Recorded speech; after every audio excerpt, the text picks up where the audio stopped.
Aujourd'hui, focus sur une forêt d'exception, la Grande Chartreuse dans le massif du même nom, et plus particulièrement sur son bois. Un bois d'œuvre remarquable, désormais labellisé AOC, appellation d'origine contrôlée, qui garantit d'une production locale et de qualité. On fait de la gestion différenciée, donc voilà, en fonction des enjeux qu'on peut avoir, on va adapter. Donc là, on vient juste de passer, on a laissé tous ceux qui étaient encore bien verts et qui nous semblaient encore avoir suffisamment de vitalité pour pouvoir tenir. Par exemple, là, celui-là, ça c'est un épicéa. Et puis celui qui est à côté, là, c'est un sapin.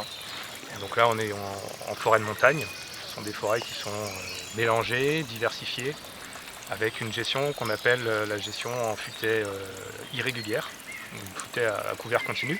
Et la forêt se régénère dans ce mode de gestion de manière naturelle. En prélevant les arbres adultes, on laisse suffisamment d'espace et de lumière pour la génération suivante et donc pour les semis qui sont autour. Donc voilà, ça nous amène à des fois à pratiquer des petites ouvertures en fonction de l'essence qu'on veut favoriser, plus ou moins grande parce que chaque espèce d'arbre en fait a des besoins différents en lumière. La gestion un peu classique et traditionnelle qui se pratiquait ici, c'est là aussi bien aussi de reconnaître et identifier ça. Ça présente un certain nombre d'avantages, c'est très intéressant par rapport à toutes les problématiques de risques naturels et aussi aux interactions entre la gestion forestière et la ressource en eau. En tant que parc, on a accompagné l'organisation notamment de la filière pour travailler sur cette AOC. Donc on y travaille sur le territoire depuis 2005.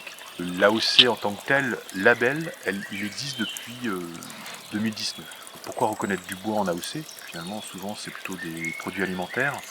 Et là, on a réussi à montrer qu'en fait, ça pouvait aussi se faire sur le bois parce que on a un produit différent. C'est produit avec un savoir-faire. Donc ça va être les bûcherons, les débardeurs, les scieurs, les charpentiers, les gestionnaires forestiers, les architectes. Une AOC, c'est ça, c'est des gens, c'est une filière. Donc une fois que les coupes sont marquées, en fait, on met en œuvre nous-mêmes l'exploitation et derrière on les vend à des scieries qui sont spécialisées dans le bois d'œuvre. On approvisionne la plupart des scieries locales qui sont basées en Chartreuse. Là, c'est tout des grumes à hauteur. Il y a la lettre et il y a le numéro. Il faut savoir que c'est la première AOC non alimentaire en France, donc le massif de la Chartreuse est pionnier en la matière.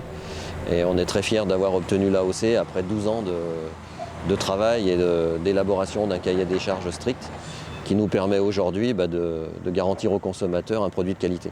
Les bois sont prélevés dans des forêts gérées durablement et on a des critères de sillage à respecter, notamment en matière de régularité des cernes. On a après des critères de suivi, de traçabilité qui permettent de remonter jusqu'à la parcelle pour assurer le consommateur justement que ces bois sont prélevés bien dans le massif. Et je pense que ce qui fera le succès de l'AOC, justement, au final, ce sera le consommateur, c'est lui qui décide.